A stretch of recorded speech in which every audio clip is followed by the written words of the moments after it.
Good morning. So we are starting a new unit. We're going to learn about perimeter and area. And you guys really already know about this because you know how to multiply and you know how to add.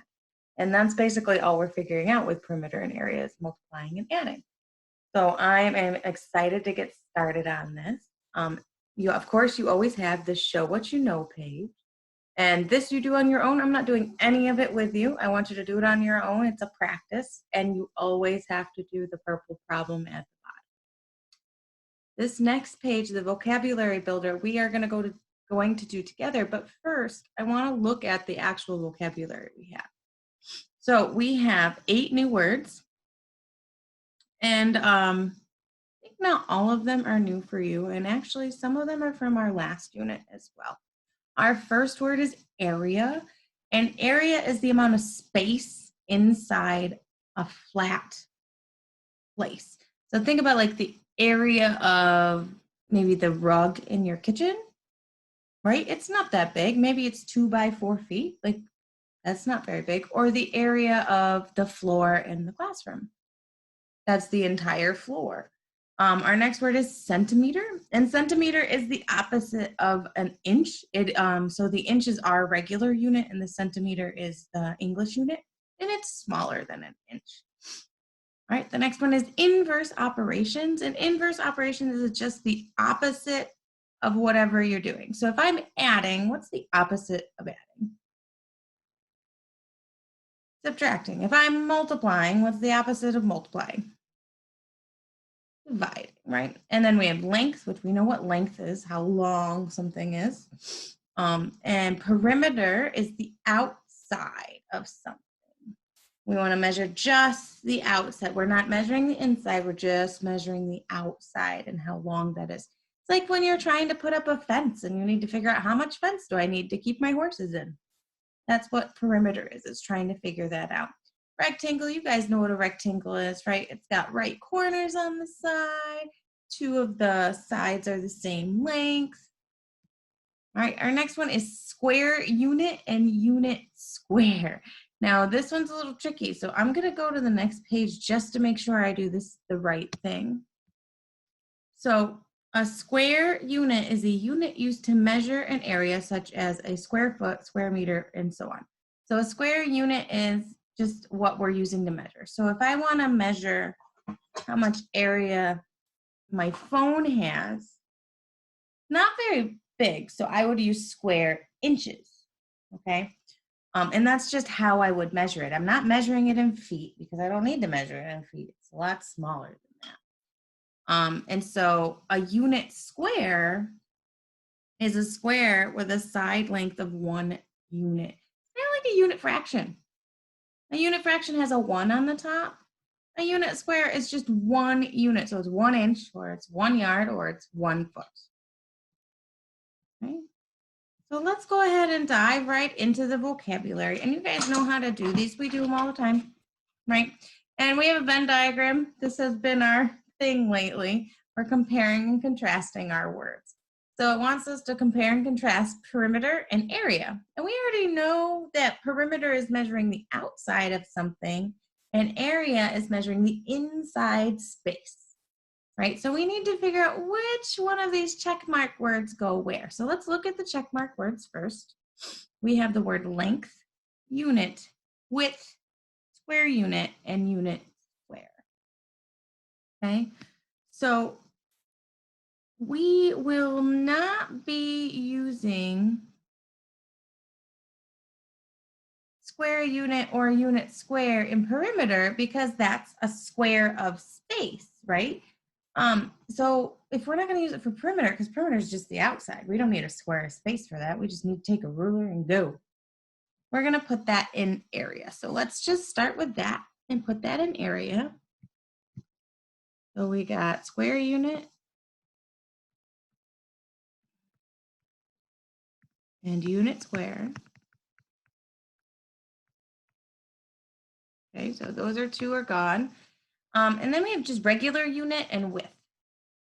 I think we're gonna need the regular unit here for both because this is using that. And width for both because we need to know how wide things are to figure it out with, and we're going to need to know the lengths to know how long things are to figure it out.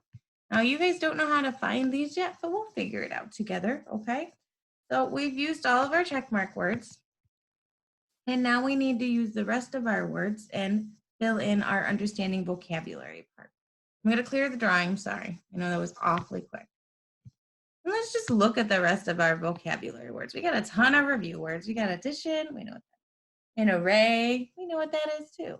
That's when you have columns and rows of an object. Centimeters, distributive property. We'll probably have to review that. A foot, which is how many inches? This is a foot. It's 12 inches. An inch. Inverse operations, which we said is just the opposite. So the opposite of addition is subtraction. Meter, which is a larger unit, kind of like a yard. I don't have a yardstick with me, so I can't show you. Multiplication, we know what that is. Pattern, we know what that is. Rectangle, remember rectangle has right angles on the corner, right, and two parallel sides.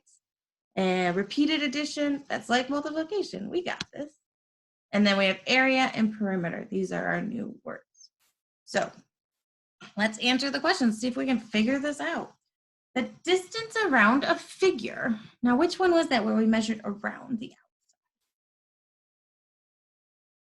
Think of it, it was like a fence, right? Which one was like a fence? You're right, it was perimeter was like a fence. So,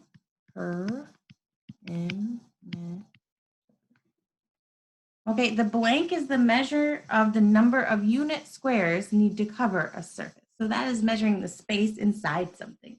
So the perimeter is the outside. What's the inside? That's area. Okay, you can count, use blank, or multiply to find the area of a rectangle. You can count, use repeated addition because that's the same as multiplication. A blank is a square with a side length of 1 unit and is used to measure area. Now remember when we were talking about unit fractions that has a 1 on top. So what's that other word that also is just like one measurement?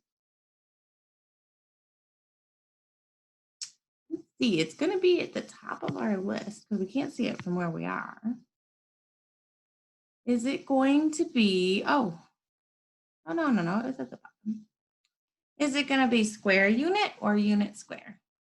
Now remember we said the fraction with the 1 on the top is a unit fraction, so this must be similar. It's going to be unit square. And I know that's confusing because it's the same words and they're just in a different order.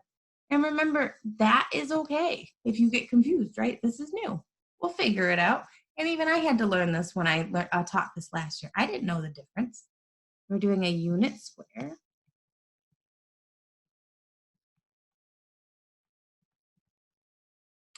And then the next one, the blank shows that you can break apart a rectangle into smaller rectangles and add the area of each smaller rectangle to find the total area. What? A what?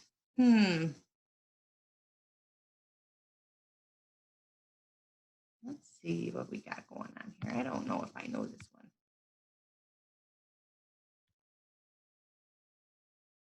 The distributive property, that's what it is. Because the distributive property, you take apart a problem and put it back together. Right. You make it into smaller problems. So the distributive